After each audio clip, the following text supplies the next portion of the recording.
नमस्कार, स्वागत है आप सभी का। आप देख रहे हैं इंडिया डेली। मैं हूं आपके साथ गीतू चौहान। बुलेटिन की शुरुआत करते हैं बड़ी खबर के साथ। कल एनडीए संसदीय दल की बैठक को मंगल मिलन का नाम दिया गया। एनडीए के घटक दलों के सांसद भी होंगे शामिल। सदन में आगे की रणनीति पर भी मंथन संभव है, तो सरकार के एजेंडे और विपक्ष पर हो सकती है चर्चा। बैठक को मंगल मिलन का नाम दिया गया है, ये बड़ी खबर सामने आ रही है। कल एनडीए संसदीय दल की बैठक को मंगल मिलन का नाम दिया गया है।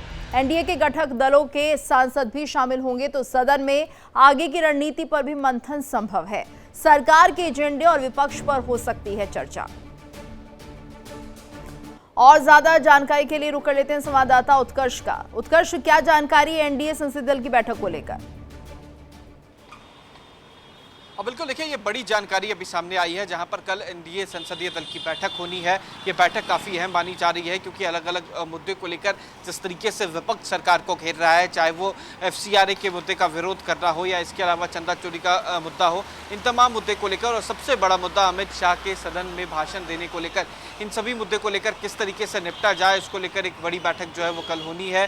संसदीय दल की बैठक होगी, जिसमें सभी एनडीए के सांसद जो हैं, घटक दल के नेता जो हैं वो मौजूद रहेंगे। मुख्यमंत्री खासतौर पर बिहार के पूर्व मुख्यमंत्री नीतीश कुमार को भी विशेष आमंत्रण दिया गया है। राज्यसभा सांसद हैं और उन्हें भी ये आमंत्रण दिया गया है कि वो किसी भी हाल में इस बैठक में रहें। हालांकि आज वो दिल्ली से पटना जाने वाले थे, तो कई ऐसे बड़े नेता जो हैं इसमें नजर आएंगे। चिराग पासवान भी होंगे, जीतन राम मांझी भी होंगे, साथ ही साथ अलग अलग राज्यों के जो एनडीए घटक दल के नेता हैं वो मौजूद रहेंगे। ये बैठक इसलिए भी अहम है क्योंकि कई ऐसे मुद्दे हैं जिसको सरकार पटल पे लाके पास कराना चाह रही है। विपक्ष के हंगामे के बीच आज भी जब संसद 2 बजे तक स्थगित हो गया, लेकिन कुछ ऐसे मुद्दे हैं जो कल किसी भी हाल में सदन में सरकार जो है वो पास कराएगी, चाहे वो विपक्ष का वॉकआउट हो या फिर कोई भी मुद्दा हो। 2/3 बहुमत से सरकार ये चाहती है कि यानी सरकार अपनी एक नई रणनीति के तहत अब सदन में उतरेगी और उसके बाद कहीं ना कहीं जो मुद्दे हैं उन पर चर्चा करने की बात भी कही जा रही है।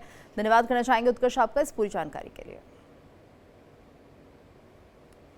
और इस बीच एक और बड़ी खबर आपको बता दें, पीएम मोदी से एनसीपी-एस सांसदों ने मुलाकात की है। मुलाकात के दौरान कई मुद्दों पर चर्चा हुई है। मुलाकात की तस्वीर भी सामने आई है।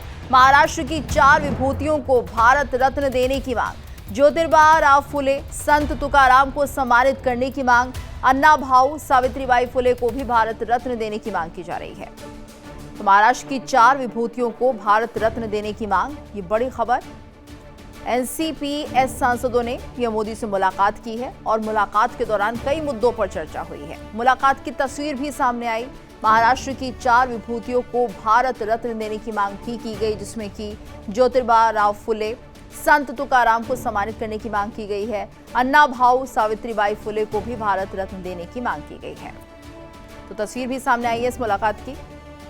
महाराष्ट्र की 4 विभूतियों को भारत रत्न देने की मांग, साथ ही कई और मुद्दों पर भी चर्चा की गई है। और वहीं आपको बता दें, राजधानी दिल्ली में 2500 रुपए की लक्ष्मी योजना को लेकर सियासी घमासान तेज हो गया है।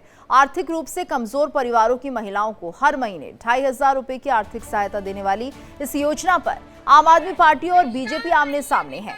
बीजेपी का आरोप है कि आप विधायक विधानसभा में योजना पर चर्चा का बहिष्कार कर रहे हैं और योजना के रास्ते में अड़ंगा डाल रहे हैं।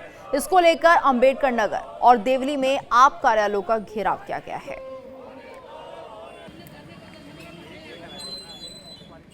और यहां पर वक्त चला एक छोटे से ब्रेक का। जल्द हाजिर होते हैं, बने रहिए हमारे साथ। और बड़ी खबर, रांची में छात्रों का प्रदर्शन। विधानसभा के बाहर छात्रों का प्रदर्शन, पुलिस ने वाटर कैनन का इस्तेमाल किया है। छात्रों को रोकने के लिए वाटर कैनन का इस्तेमाल किया गया है। बड़ी खबर सामने आ रही है रांची से, जहां पर छात्रों का प्रदर्शन देखने को मिला है। विधानसभा के बाहर छात्रों ने प्रदर्शन किया, पुलिस ने वाटर कैनन का इस्तेमाल किया है। तो छात्रों को रोकने के लिए वाटर कैनन का इस्तेमाल किया गया है। छात्र अभी भी अपनी मांगों को लेकर प्रदर्शन कर रहे हैं, तो सरकार ने उनकी सारी मांगें नहीं मानी है, जिसके चलते छात्रों ने ये प्रदर्शन किया है। ऐसे में वाटर कैनन का इस्तेमाल छात्रों पर किया जा रहा है। सीधी तस्वीर आप देख रहे हैं ये रांची से, जहां पर विधानसभा के बाहर छात्रों ने प्रदर्शन किया और पुलिस को वाटर कैनन का इस्तेमाल करना पड़ा है छात्रों को आगे बढ़ने से रोकने के लिए। तो ये तस्वीरें रांची से, जहां पर अभी भी छात्र अपनी मांगों को लेकर अड़े हुए हैं, विरोध जताया जा रहा है और विधानसभा का ये मार्च है जिस पर कि पुलिस ने वाटर कैनन के इस्तेमाल से छात्रों को रोकने की कोशिश की है। और ये आपको बता दें 15 अगस्त को स्वतंत्रता दिवस से पहले कुलगाम और अनंतनाग में हाल ही में हुए आतंकवादी हमलों के बाद पूरे कश्मीर में सुरक्षा व्यवस्था को हाई अलर्ट पर रखा गया है।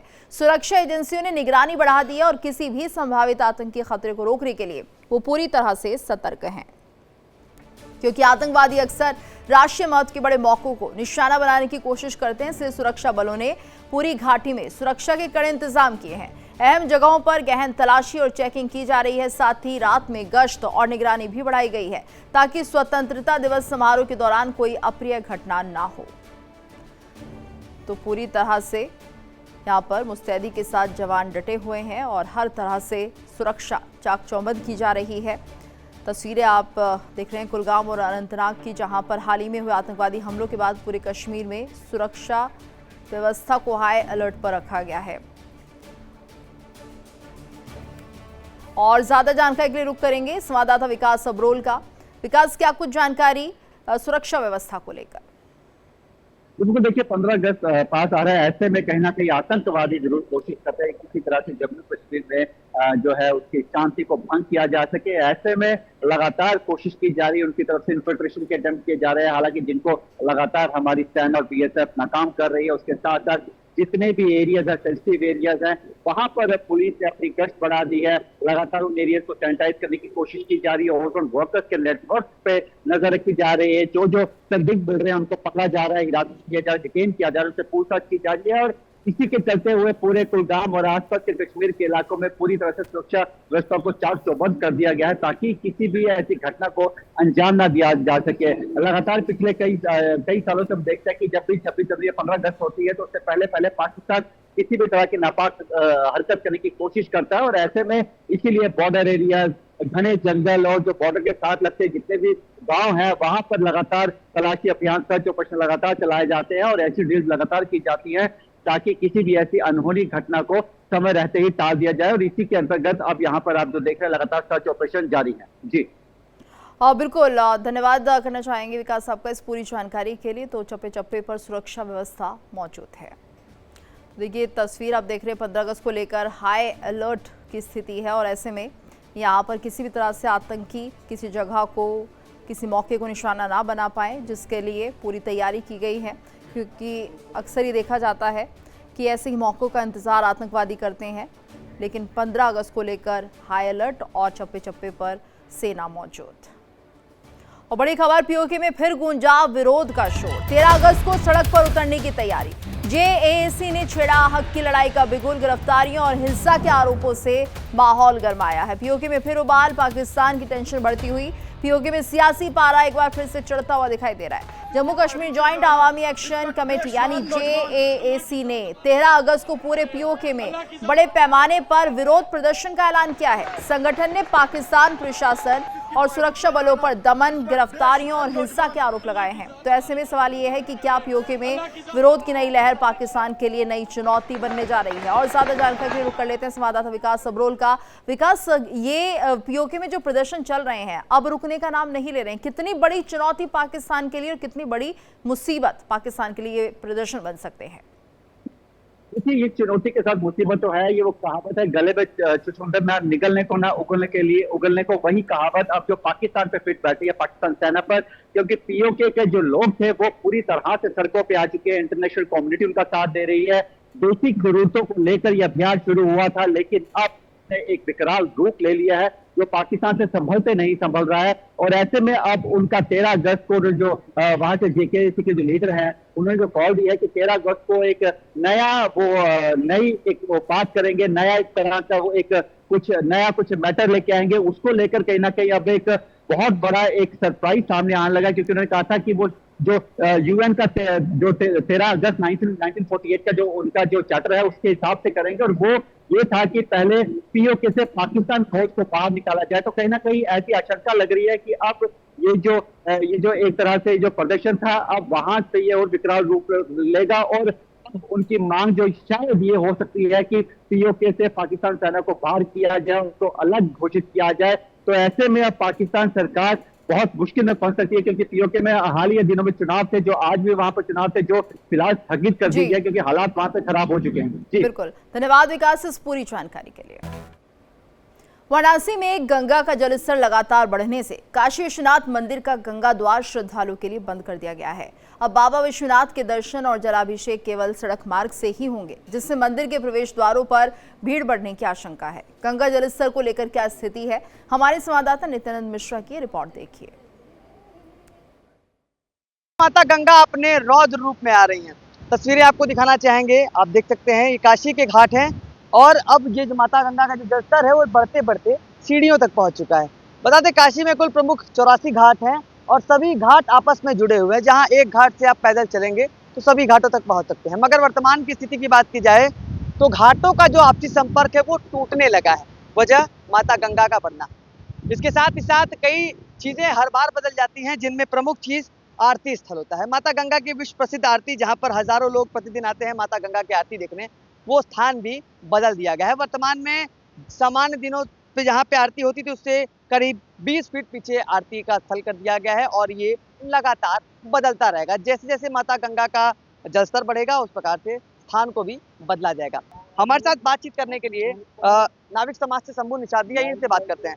शंभू जी, किस प्रकार की तैयारी है, क्योंकि जल पुलिस के साथ आप लोग की बैठक हो गई, क्या निर्णय लिया गया? निर्णय लिया गया है सुरक्षा को देखते हुए। भाई समय समय पे निर्णय को लेना पड़ता है, क्योंकि लगातार जलस्तर बढ़ रहा है और जलस्तर बढ़ जाने की वजह से जो सुरक्षा है वो बहुत महत्वपूर्ण है, क्योंकि माँ गंगा लगातार इसमें बढ़ रही है और घाटों का संपर्क टूट गया है। संपर्क टूट जाने की वजह से जो हमारे सैलानी आते हैं काशी में यात्रा करने के लिए, उन्हें बहुत दिक्कतें होती हैं। घाटों का जो आवागमन वो टूट जाता है और सुरक्षा के साथ साथ हम लोग जो अपनी नाव चला रहे हैं, हम लोग का जो बैठक हुआ था, जो पुलिस प्रभारी द्वारा हम लोग का बैठक किया था 80 घाट पे, अभी 2 दिन पहले मीटिंग हुआ था, तो लाइफ जैकेट के लिए महत्वपूर्ण बातें हुई वहाँ पे। लाइफ जैकेट हो गया, रिंग हो गया, रस्सा हो गया, महत्वपूर्ण हो गया, ओवरलोडिंग की बात हो गई। कि अभी वर्तमान की बात की जाए तो नाव भी बहुत कम चल रही हैं और उनका समय में ही परिवर्तन कर दिया गया है। फिलहाल माता गंगा प्रतिदिन हर घंटे 4 सेंटीमीटर से रफ्तार से बढ़ रही हैं और घाटों का संपर्क अब टूटना शुरू हो चुका है। वर्तमान में 15 से 20 घाट ऐसे हैं जिनका आपसी संपर्क टूट चुका है। यही वजह है आरती स्थल हो या शवदाह स्थल, सब में परिवर्तन किया जा रहा है। वाराणसी से इंडिया डेली के लिए नित्यानंद मिश्रा। और यहाँ पर रुकेंगे एक ब्रेक के लिए। ब्रेक के बाद खबरें लगातार जारी हैं।